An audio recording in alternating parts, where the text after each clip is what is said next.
just for you. Welcome to my world. 교재는 없는데 여기 보시면 공매 실전 사례 갖고 2016년도에 부여군 자왕리에 건물은 매각집에 토지만 경매로 나온 거를 제가 추천을 했는데, 이 공매와 경매를 비교를 해보면은 공매의 경우에는 10%씩 가격이 떨어지고, 그 다음에 경매의 경우에는 인도 명령이 되는데 공매의 경우에는 인도 명령이 되지 않거든요. 이게 항상 명도 소송을 해야 되기 때문에 경매만큼 특수 경매에서는 경매보다 공매가 사실 좀 불리하기 때문에 공매를 고르려고 하더라도 제가 딱 마음에 드는 것이 잘 그렇게 많이 안 나와요. 그러니까 가끔가다 제가 추천 물건을 하는데 한 3, 4개월마다 한두 개 정도 나오는데 대부분 지분도 제가 고르지 않고 건물 매각지의 토지만 나와요. 그러면 지분을 왜 고르지 않느냐면, 지분은 우리가 낙찰을 받으면 가장 핵심이 취하 동의서를 쓰고 우리 도장을 받고 팔고 빠져나오는 거를 원칙으로 하고, 아니면은 지분권자에다가 협상으로 우리가 팔고 나오게끔 하기 위해서 경매에서 제가 지분을 많이 걸리는데, 공매를 가지고 지분을 낙찰 받았잖아요. 그럼 낙찰 받으면 언제까지 돈을 내라고 나오죠. 그럼 돈을 내라고 나오기 전에 그 자산관리공사에서 지분권자한테 다 전화해, 연락해. 지금 누가 얼마에 낙찰 받았는데요, 당신 공자우수 매수 들어오겠습니까? 하고. 공매는 그러다 보니까 우리가 공매 지분으로 가지고 낙찰을 받아서 협정으로 팔고 나오기는 너무 어렵더라고. 그래서 할 수 없이 제가 그 공매는 지분 경매를 안 합니다. 그 다음에 경매도 이것이, 자, 공매도 건물 매각제 토지만 매각을 했는데, 자, 한번 보십시오. 여기 보시면 제일 처음에 얼마로 시작했죠? 2,800에 시작했죠. 쭉 가격이 떨어지다 보니까 1,400까지 떨어졌죠. 그러면 경매인 경우에는 이 떨어지면 이 1,400에서 더 떨어져요. 근데 공매는 한 반 정도 떨어져다가 낙찰자가 없으면 처음으로 다시 떨어져 신권으로 다시 시작해요. 지금 다시 말하면 경매처럼 24%, 34%까지 안 떨어진다는 얘기예요. 40% 정도 선까지만 떨어지게끔 되면 취하를 시켜버리고 처음으로 다시 돌아가요. 그 다음에 10%씩까지 떨어지거든요. 그러다 보니까 경매인 경우에는 지금 우리가 부동산 경기가 나쁘다 보니까 우리 농지인 경우에는 34%나 24%까지 떨어지게끔 하는데, 이건 안 떨어진다는 얘기예요. 그러다 보니까 제가 공매 물건을 요새 아주 거의, 이거는 확실하다 하지 않으면 거의 안 고르는 편인데, 이때 이거를 떨어졌을 때 2200까지 2800대가 2200까지 떨어졌을 때 골랐던 거는 이유가, 자, 이렇게 건물이 그래도 최소한도 벽돌조로 새로 지어져 있는데 건축물 관리사는 없습니다. 없어서 매각처인데 여기 보면 계획관리적으로 되어 있습니다. 그리고 여기 옆에 보시면 여기 보면 지적당 도로가 없거든요. 지적당 도로가 없죠. 근데 여기 옆에 대지가 건물이 지어져 있고 여기가 말을 기르는 곳이야. 그렇기 때문에 우리 집 앞으로 지나가는 도로가, 이거를 지적법상 도로가 없어도 건축법상 도로를 인정했기 때문에 건축허가가 난 겁니다. 그래서 이거를 사게끔 되는데, 여기 보게끔 되면 얼마죠? 536제곱미터죠. 536제곱미터면 약 한 180평 정도쯤 되는 겁니다. 180평 정도쯤 되는 것이 감정가가 얼마에 나왔죠? 2,800에 나왔죠. 이 논산에 건물을 지을 수 있고 동네에 있으면 아무리 안 가도 한 40만 원은 가요.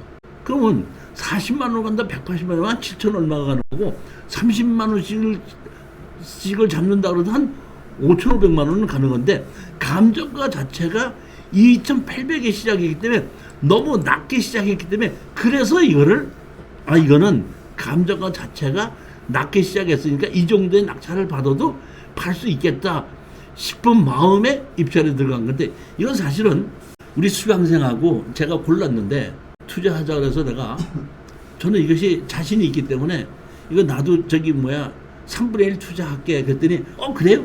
교수님도 3분의 1 투자한데 그럼 할게요. 해가지고 저하고 우리 수강생하고 셋이서 같이 공동으로 같이 투자했던 거예요.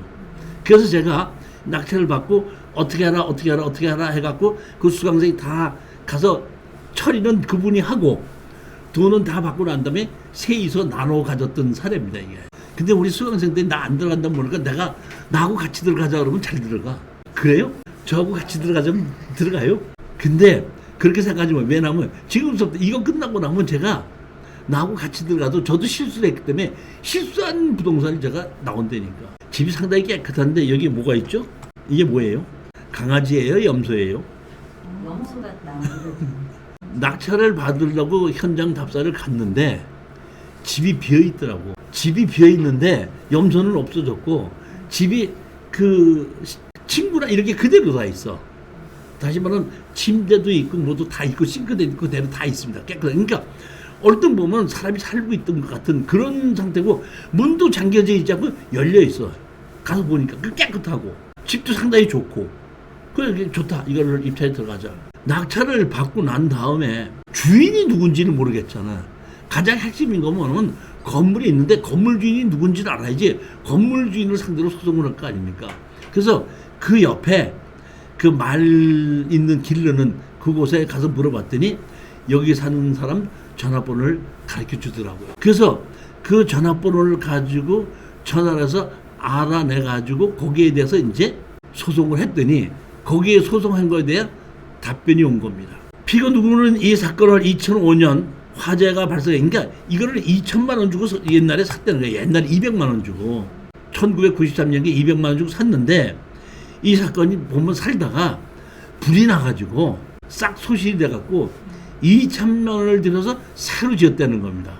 그렇기 때문에 집이 이렇게 아까처럼 깨끗한 거예요. 벽돌로 깨끗하게 지었는데 지적 괴향들을 보면 이미 타인 소유의 제시의 건물이 있다라고 되어 있음을 알고도 원고는 공매에 입찰하여 토지에 대한 소유권을 취득하였습니다.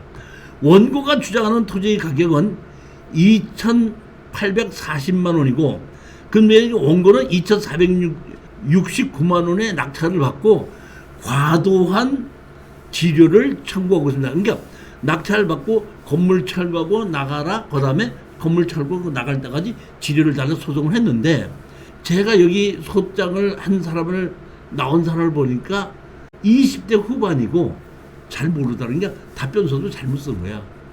다시 말하면 건물 주인이 땅 주인이 같았기 때문에 내가 법정 시효권이 있다. 그 다음에 지료는 내가 이렇게 내지 못하고 감정평가에서 낸다는 걸 알았다면은 이 사람이 이렇게 하지 않았을 거예요. 근데 답변서를 이렇게 낸 걸 보고 바로 법원에서는 바로 조정에 붙이는 겁니다. 그래서 바로 조정에 들어갔어요. 조정에 가갖고 보면 우리가 이제 청구 취지는 법원에서 우리 보고 뭐라면 지료를 청구하려면은 지료 감정 청구를 해라. 해갖고 지료 감정 청구를 했고 지료 감정 가격이 나왔는데 지료 감정 가격이 연 284만 원으로 나온 거예요. 년 지료 감정이. 그러니까 284만 원 나온 거니까 이걸 가지고 이제 돈을 달라 하갖고 이제 판결하니까 바로 조정으로 붙였는데 조정을 하게끔 되면 제일 먼저 일입니다. 원고 누구 나왔습니까? 예, 나왔어. 피고 누구 나왔습니까? 예, 그러면 제일 먼저 여기 보면 건물 주인과 땅 주인이 달라서 생겼는데 그러면 이거는 건물과 땅 주인을 하나로 만드는 거를 조정하는 걸 원칙으로 하겠습니다. 해놓고 먼저 조정위원이 피고한테 물어보는 거예요. 여기 건물 주인이 땅을 사시겠습니까? 하고 물어보니까 그랬더니 그때 그 사람이 얘기하더만 여기 저는 이 집을 살 필요가 없습니다. 왜요? 그랬더니 저는 이 집에 작은아버지를 모시고 살았는데 작은아버지가 연세가 많으셔서 여기서 집에서 와서 같이 모시고 살았는데 얼마 전에 갑자기 아프셔가지고 병원에 갔다가 병원에서 돌아가셨습니다. 그러니까 제가 보기에는 그 집이 문이 잠그자고 열려있던 것이 그 아버지가 아프다 보니까 갑자기 쓰러지셨던 그런 것 같아요. 그러다 보니까 그 조카가 모시고 병원에 갔다가 돌아가시다 보니까 그 상태로 그대로 있는 거고 자기가 작은 아버지를 모시느라고 제가 일부러 시내에 있는데도 일부러 여기서 살았는데 지금은 제가 시내에 있기 때문에 여기에 있을 필요가 없기 때문에 저는 이 건물을 살 필요가 없고 사지도 않겠습니다. 이렇게 얘기하는 거예요. 그러니까 다시 이제 물어보니까 그러면 피고 땅 주인이 이 건물을 사시겠습니까? 그러면 우리는 건물을 사긴 사겠는데 가격만 무조건 사는 것이 아니라 가격만 맞으면 사겠습니다. 했는데 그럼 가격을 얼마를 팔겠습니까? 했을 때에 거기서 제가 뭐라고 얘기했냐면은 그러니까 200만 원 주고 샀다 2천만 원을 들여서 새로 지었기 때문에 한 1,000만 원 정도만 주신다면 팔겠습니다. 하다 보니까 1,000만 원을 줄 수가 없다 보니까 우리는 이제 그러면 건축물 관리장도 없고 아무것도 없는 거를 무슨 1,000만 원 주고 사느냐 무허가 건물을. 나는 이 건물을 사면은 무허가 건물이기 때문에 행정부에서 나와가지고 건물 철거하라 그러면 나는 철거할 쓰레기를 사서 내 돈으로 철거를 해야 되는 거 아니냐. 근데 그거를 무슨 1,000만 원을 내놓냐 이렇게 우기는 겁니다. 원래는 보면 무허가 건물이라도 공소시효가 지난 경우에는 다시 말하면 형사소송을 못하는 거고 그거는 형사소송법이고 공소시효가 지나는 거는 그다음에 이 제척기관에 의해서 다시 말하면 행정법에 의해서 제척기관에서 과태료를 물릴 수가 있거든요. 근데 행정법에서 과태료를 물리는 것도 제척기간이 5년이에요. 자, 우리가 아셔야 될 것이 있는데 내가 건물을 살 때 건축물 관리장이 있는 게 좋아요? 없는 게 좋아요? 건축물 관리장이 있는 게 좋아? 없는 게 좋아? 없는 게 좋아? 있는 게 좋아요? 그러면 건축물 관리장이 있는 게 좋으냐 없는 게 좋으냐 하기 전에 어떤 땅이든지 건물을 지려면은 건축법을 적용해서 건물을 지으면은 건축물 관리장이 만들어지죠. 그러면 국가에서 어떤 땅에 건물을 지려면은 건축법이 있고 건축법에서 건물을 짓게끔 만들어졌는데 건축법이 있고 건축물 관리장을 만드는 이유가 뭡니까? 어떤 사람은 이거는 국민을 위해서 건물을 짓는 걸 도와주기 위해서 건축법을 만들었고 건물을 소유권을 인정해주기 위해서 건축물 관리장이 만들었지 않습니까? 이렇게 생각을 하는데 건축법과 건축물 관리대장은 규제하기 위해서 자기 마음대로 자기 땅이라고 자기 마음대로 아무 건물이나 못 짓게끔 규제하기 위해서 만들어진 것이 건축법이고 건축물 관리장이에요. 그러니까 내가 어떤 건물을 가지고 있고 건축물 관리대장을 갖고 있지 않습니까? 그 건축물 관리대장이 주택이라고 되어 있습니다. 주택이라고 되어 있고 몇 평이라고 도면이 있거든요. 근데 내가 거기다가 상가를 만들어서 가게를 만든다면 건축물 관리장의 주택이라고 되어 있는데 근린생활시로 만들면 내가 위법이 된 거예요. 그렇기 때문에 행정부에 나서 너 왜 주택을 근린생활시로 허가를 받지 않고 했느냐? 이거 원상복구시켜라. 안 시키면 이행강제금 매긴다. 이렇게 되어 있는데 그거는 건축물 관리장이 있고 건축물 관리장대로만 사용해야 되지 다른 목적으로 사용 못하게 규제하기 위해서 만들어진 거라는 얘기예요. 자, 근데 자 보십시오. 건축물인데 건축물 관리장이 없죠. 그럼 내가 주택으로 쓸 수 있죠. 주택으로 쓸 수 있다가 가게를 만들었죠. 근린생활시를 바꿨어요. 그러면 담당 공무원이 아까는 건축물 관리장이 있기 때문에 주택으로 돼 있다 근생으로 바뀌었으니까 너 잘못했다고 얘기할 수 있죠. 근데 지금 있어 없어?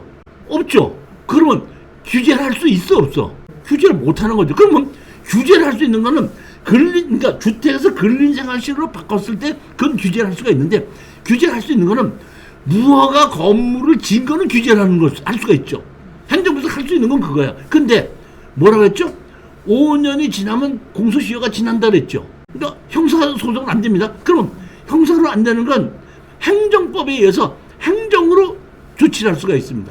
그러면 다 그러니까 형사소송법에 의해서 죄를 짓고도 얼마 지나면 공소시효가 지난다는데 건축법에 무허가로 건물을 짓는 거 공소시효가 5년입니다. 그러니까 형사소송을 못한다 이런 얘기다. 그 다음에 이런 건물을 행정을 잘못해갖고 집이 지어져 있는데 행정법에 보면은 5년이 지나면 제척기간이 지난다 이렇게 돼 있거든요. 그러니까 무허가 건물을 규제할 수 있는 시간은 지났고 주택을 근린생활시설로 했다는 것은 근거하기 때문에 그건 할 수가 없다 이런 얘기. 그러니까 규제를 받을 수가 할 수가 없기 때문에 사실은 건축물이 없는 것보다 건축물 관리장이 있는 것보다는 없는 게 더 좋은 거예요. 그러다 보니까 많은 사람들이 건물을 지어놓고도 건축물 관리장을 안 만들 수도 있거든요. 그렇기 때문에 건축물 관리장을 만들지 않으면 등기를 안 해주는 겁니다. 그러니까 건축물 관리장을 만들어서 갖다 줘야지 등기를 해주는 겁니다. 그러니까 강제로 건축물 관리장을 만들면 분리해서라도 자기가 뭘 만들게끔 해? 내가 이걸 팔고 살을 내고 재산으로 인정받으려면 팔고 살면 등기 이전을 해야 되니까 건축물 관리자는 등기 이전을 안 해주는 겁니다. 그 다음에 내가 이 건물에 의해서 어떤 장사를 하려면 사업자 등록증을 만들어야 되는데 무허가 건물이 사업자 등록증을 안 만들어줘서 그런 영업을 하기를 못하게끔 간접적으로 압력을 주는 거예요. 근데 그렇지 않고 내가 아무것도 없이 그냥 주택을 그냥 살겠다. 그러면 건축물 관리장이 없는 것보다 있는 것보다는 없는 게 더 좋을 수 있는데 그러면 내가 건축물 관리장이 없고 등기부 등본이 없기 때문에 내가 팔을 때 이게 내 거라는 입증 자료가 없는 거예요. 근데 내가 팔았을 때 내 거라는 입증 자료만 있으면 건물 등기부 등본이 없어도 얼마든지 팔고 살 수 있다는 얘기거든요. 그러니까 핵심은 이거를 가지고 아까 제가 낮에 강의했던 것이 양성화 시키는 걸 강의했는데 제가 양성화 2-3번 시켜봤는데 양성화 시켜서 건물을 파는 거나 양성화 안 시켜서 파는 거나 똑같아요. 그러니까 이거는 제가 보면 이거를 그대로 사야 되겠다 싶어갖고 100만원 200만원 얘기해갖고 조금만 더 주시면 안 됩니까 했더니 그러면 조정위원이 300만원 어떠냐. 그래서 내가 먼저 얘기했더니 그 청년이 300만원이라도 뭐 하신다면 좋습니다. 나는 이제 100만원 불렀을 텐데 300만원 어떠냐 하길래 난 눈치 보고 가만히 있었더니 300만원이라면 하겠습니다. 하다 보니까 조정위한테 300만원에 사겠느냐? 아 그럼 300만원 정도는 내가 사겠습니다. 그래가지고 이거를 300만원에 사는 걸로 어떻게 한다? 결정하면 자 원건은 피유액이 얼마를 준다? 300만원 지급한다. 그 다음에 각 채널 연계하면 부분 건물을 얼마 인도한다. 그러다 보니까 사실은 여기서 300만원을 주면서 이 건물에 계약서를 쓰는 겁니다. 그러니까 토지 원고 어디 부여금 몇 배분에 있는 지상 건축물 얼마 48제곱미터를 파는 거다 계약서 쓰고 여기에 판정문을 같이 붙여가지고 내 거로 넘어오는 겁니다. 그러면 여기서 가장 좋은 게 뭐냐면 노무현 정부에서 경매를 우리가 팔을 때 양도소득세를 실거래가로 해라. 그 다음에 부동산을 매매할 때는 등기부등본의 매매 가격을 올려라. 이것이 노무현 정부에서 만들었지 않습니까? 그러다 보니까 여기서 그 법에는 건축물 관리장이 있든지 없든지 상관이 없어요. 부동산을 매매할 때는 실거래가를 등기부등본에 올려라 이렇게 돼 있거든요. 그러니까 나는 계약서 갖고 샀죠. 그럼 계약서를 가지고 제가 부여군청에 실거래가 신고하러 갑니다. 실거래가 신고 계약서하고 판결물죠. 실거래가 신고를 하게끔 되면 그 실거래가 신고해서 건축물 관리장이 있든지 없든지 안 봐요. 얼마? 300만원 샀죠. 그럼 300만원을 가지고 몰래 취득세를 내는 겁니다. 취득세를 내 이름으로 끊어줘요. 그러니까 건축물 관리장이 있든지 없든지 등기부 등본이 있든지 없든지 관계하지 않고 무허가 건물력도 정식으로 계약서를 써서 제출하면 실거래가 신고를 하게끔 되니까 그대로 신고를 하게끔 되면 취등록세를 냈거든요. 취등록세를 냈으니까 이제는 건축물 관리장이 없고 등기부 등본이 없어도 제가 취등록세를 냈죠. 이때부터는 이 취등록세를 내므로써 이 부동산은 제 겁니다. 등기부 등본이 없어도 건축물 관리장이 그러니까 억지로 양성화를 시켜서 건축물 관리장을 만들고 등기부 등본을 만들라고 애쓸 필요가 없다는 겁니다. 이 지금 핵심이에요. 이거 제가 오늘 이 강의하는 게 핵심이 이거예요. 그렇게 해서 건물과 땅을 다 사놓고 제가 우리 공인중개사한테가 부탁을 했죠. 팔아달라. 얼마인데 이거 180만 원이다 보니까 한 우리가 얼마 주고 샀으니까 한 6천만 원 정도쯤 되면 안 됩니까? 이렇게 얘기했더니 6천만 원 정도면 내놓으면 됐는데 뭐 조금 깎아달라면 뭐 조금 깎아주는 걸로 합시다. 좋습니다. 하고 내놨더니 한 달인가 한 달 반 만에 한 5,400 정도에 살 사람이 있는데 뭐 팔겠느냐? 우리는 2,400에 낙찰받고 300에 갔으면 2,700 들어가고 등기 이전 해봐야 3,000밖에 안 들어갔잖아요. 3,000 들어가고 뭐 6,000에 내놨다가 5,400 아니 뭐 조금 뭐 덜 받아도 빨리 팔고 나와야지 거기서 뭐 얼마를 더 달라 말다 안 하는 겁니다.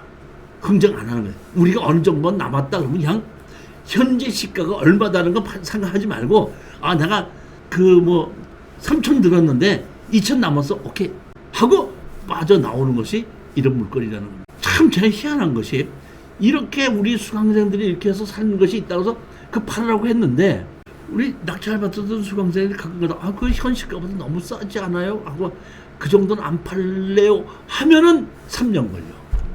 희한하더라고. 그러니까 그냥 조금 싸더라도 산다는 사람이 있을 때는 그러니까 현재 가격을 신경 쓰지 말고 내가 얼마만 남았으면 된다고 했을 때 남으면 팔고 빠져나오는 것이 맞다는 얘기입니다.